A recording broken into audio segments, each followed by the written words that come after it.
అందరికీ నమస్కారం అండి. ఈరోజు నేను మీకు ఎగ్ రోల్ చేసి చూపించాలి అనుకుంటున్నానండి. ఇది మార్నింగ్ బ్రేక్ఫాస్ట్లోకైనా తీసుకోవచ్చు, లేదా ఈవినింగ్ స్నాక్స్గా అయినా తీసుకోవచ్చు. పిల్లలకి లంచ్ బాక్స్ రెసిపీగా అయినా ఇవ్వచ్చు, లేకపోతే నైట్ డిన్నర్కైనా పిల్లలు పెద్దలు ఎవరైనా తీసుకోవచ్చు అండి. దీన్ని ఎలా తయారు చేయాలో ఇప్పుడు చూద్దాం రండి. ముందుగా చపాతీ కోసము పిండి కలుపుకుందామండి. మామూలుగా మనం ఎలా కలుపుకుంటామో అలాగే పిండి వేసుకొని అందులో కొద్దిగా చిటికెడు సాల్ట్ వేసుకొని ఆయిల్ కానీ బటర్ కానీ అది మీ చాయిస్ అండి. నేనైతే ఇప్పుడు ఆయిల్ వేసాను. ముందుగా పిండిలో ఈ సాల్ట్ ఆయిల్ అంతా బాగా మిక్స్ అయ్యేలా కలుపుకొని కొద్దిగా వాటర్ చిలకరించుకుంటూ మామూలు సాఫ్ట్ చపాతి పిండిలాగా మనం కలుపుకోవాలి. ఇప్పుడు నేను చూపిస్తున్నా కదా, అలాగా కొద్దిగా వాటర్ చిలకరించుకుంటూ మనము చపాతీ పిండి తయారు చేసుకోవాలి. ముద్దలా తయారు చేసుకున్న తర్వాత దాని మీద ఆయిల్ అప్లై చేసుకొని తర్వాత ఒక లిడ్ క్లోజ్ చేసి ఒక హాఫ్ అన్ అవర్ పక్కన పెట్టేసుకోవాలి. ఇలా కొంత టైం నానబెట్టడం వల్ల చపాతీలు మృదువుగా వస్తాయి. చాలా సేపు అయినా కూడా మెత్తగా అలాగే ఉంటాయండి. అందుకోసము కనీసం అర్ధగంట లేకపోయినా ఒక 20 మినిట్స్ అయినా పక్కన పెట్టేయాలి. ఇప్పుడు దాంట్లోకి స్టఫింగ్ తయారు చేసుకుందామండి. స్టఫింగ్కి కావాల్సినవి సన్నగా తరుక్కున్నటువంటి carrot, cucumber, cabbage, onion, tomato, కొత్తిమీర, పుదీనా ఇవన్నీ ఒక్కొక్కటిగా బౌల్లోకి తీసుకుందామండి. ఈ వెజిటేబుల్స్ అన్నీ మనము తరుక్కోవచ్చు లేదా తురుముకోవచ్చు అండి, అది మన ఇష్టము. ఇప్పుడు అవన్నీ ఒక బౌల్లోకి తీసుకున్న తర్వాత ఇంకా మీ దగ్గర క్యాప్సికమ్ ఉంటే క్యాప్సికమ్ కూడా వేసుకోవచ్చు. నా దగ్గర అందుబాటులో లేదు, అందుకని ఇవి ఉన్నవి మాత్రమే వేస్తున్నాను.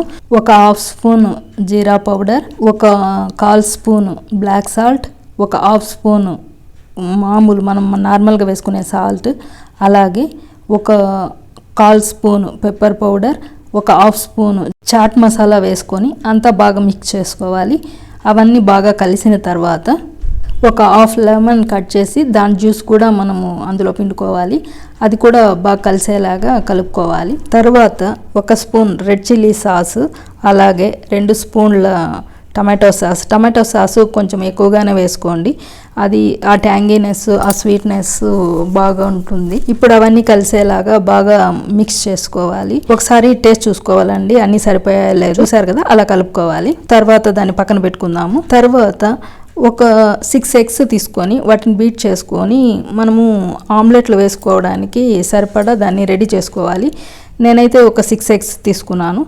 అన్నీ పగలగొట్టుకొని ఒక బౌల్లో వేసుకొని అందులో ఒక 1/4 స్పూన్ సాల్ట్, ఒక హాఫ్ స్పూన్ పెప్పర్ వేసుకొని బాగా బీట్ చేసుకోవాలండి. మనం ఎంతసేపు బీట్ చేసుకుంటే అంత ఫ్లఫీగా సాఫ్ట్గా వస్తాయి. ఇవన్నీ మనకు తెలిసినవే కదా. ఇప్పుడు నేను చూపిస్తున్నా కదా, అలా ఒక 2 to 3 మినిట్స్ బాగా బీట్ చేసుకోవాలి.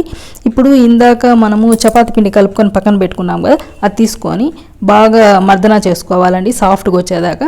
తర్వాత మామూలు మనం చపాతీకి ఎలా బాల్స్ చేసుకుంటామో అలా బాల్స్ చేసుకొని పక్కన పెట్టుకోవాలి ఎన్ని కావాలో అని. ఇప్పుడు చపాతీ పీట మీద కానీ లేకపోతే మనం మామూలుగా రోల్ చేసుకుంటామో ఆ ప్లేస్లో పిండి వేసుకొని మామూలు చపాతీలు మనం ఎలా రోల్ చేసుకుంటామో అలాగే రోల్ చేసుకోవాలి. చపాతీ చేయడం ఆల్మోస్ట్ ప్రతి ఒక్కరికి వచ్చే ఉంటుంది. కొత్త వాళ్ళకైతే ఇప్పుడు నేను రోల్ చేస్తున్నాను, ఒకసారి చూడండి. ఇలా తిప్పుకుంటూ దాన్ని ఒకసారి రోల్ చేసుకోవాలి.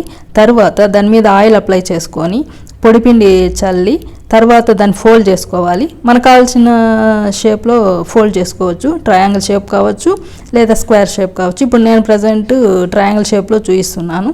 అలా ఫోల్డ్ చేసుకొని దాన్ని మళ్ళీ రోల్ చేసుకోవాలి. అంతేనండి, మ్యాక్సిమం అందరికి తెలిసే ఉంటుంది, ఒకసారి చూపించాను అంతే. ఇప్పుడు మనకు కావాల్సిన సైజులో మరీ పలుచగా కాకుండా మరీ మందంగా లేకుండా మామూలుగా అది ఫ్లఫీగా రావడానికి మనం ఎలా రోల్ చేసుకుంటామో అలా రోల్ చేసుకోవాలి. అలా మనకి ఎన్ని కావాలో అన్నీ అలాగే రోల్ చేసుకొని అన్నీ పక్కన పెట్టుకోవాలి. అవి చపాతీలు అన్నీ రెడీ చేసుకున్న తర్వాత స్టవ్ మీద పెనం పెట్టుకొని ఫస్ట్ చపాతీలు కాల్చుకోవాలండి. ఇలా నేను చూపించిన విధంగా చపాతీలు చేసుకుంటే మనకు ఎన్ని అవర్స్ అయినా సాఫ్ట్గా చాలా తినడానికి కంఫర్ట్గా ఉంటాయండి. చూపిస్తున్నా కదా, మన ఇష్టం అండి, ఏ సైజు కావాలంటే ఆ సైజు చేసుకోవచ్చు. ఇప్పుడు స్టవ్ మీద పెనం పెట్టుకొని వేడెక్కనివ్వాలండి. ఎప్పుడైనా మనం చపాతీలు కాల్చేటప్పుడు పెనము వేడిగానే ఉండాలి, అప్పుడే సాఫ్ట్గా వస్తాయి. హై ఫ్లేమ్లో పెట్టుకొని కాల్చుకోవాలి. ఒకవేళ ఎక్కువ హీట్ వస్తుంటే కొంచెం తగ్గించుకొని ఎక్కువసార్లు తిప్పకూడదండి చపాతీ, ఒక 3 టైమ్స్ అంతే. అలా ప్లాన్ చేసుకొని కాల్చుకోవాలి. అప్పుడే మనకు సాఫ్ట్గా వస్తాయి, ఎక్కువసేపు సాఫ్ట్గా ఉంటాయి. గుర్తుపెట్టుకోండి, ఇది టిప్పు. ఇష్టం వచ్చినట్లు ఎన్నిసార్లు పడితే అన్నిసార్లు తిప్పకూడదండి. ఇప్పుడు అన్ని చపాతీలు అలాగే చేసేసుకోవాలి. తర్వాత అదే ప్యాన్లో ఆయిల్ వేసుకొని ఇందాక మనం బీట్ చేసుకున్నాం కదా ఎగ్స్, అది అందులో వేసుకోవాలి. పల్చగా స్ప్రెడ్ చేసుకోవాలి. కాసేపు కాలిన తర్వాత దాని మీద ఆయిల్ అప్లై చేసుకొని, కొంతమంది హాఫ్ బాయిల్ ఇష్టపడతారు, కొంతమంది అట్లా తడి ఉంటే ఇష్టపడరు కదా, అందుకని పైన ఇంక అంతా అయిపోయింది, కొద్దిగా లైట్గా తడి ఉన్నప్పుడు చపాతీ వేసేసి కాసేపు ఉంచేస్తే అదంతా డ్రై అయిపోతుందండి. తర్వాత ఇటువైపు తిప్పి దాన్ని తీసి ప్లేట్లోకి తీసుకోవాలి. ప్లేట్లోకి తీసుకున్న తర్వాత ఇందాక మనము స్టఫింగ్ రెడీ చేసుకున్నాం కదండి, అది మధ్యలో పెట్టి ఇప్పుడు దాన్ని రౌండ్గా మనకి ఎలా కావాలంటే అలా రౌండ్గా చేసుకొని మధ్యలో కట్ చేసుకొని సర్వ్ చేసుకోవచ్చు. అంతే అండి, అన్నీ ఇలాగే చేసుకోవాలి. ఎంతో టేస్టీ అయిన ఎగ్ రోల్స్ రెడీ అయినట్లే. ఈ వీడియో కనుక నచ్చినట్లయితే లైక్ చేయండి, షేర్ చేయండి, సబ్స్క్రైబ్ చేసుకోండి. Thank you so much.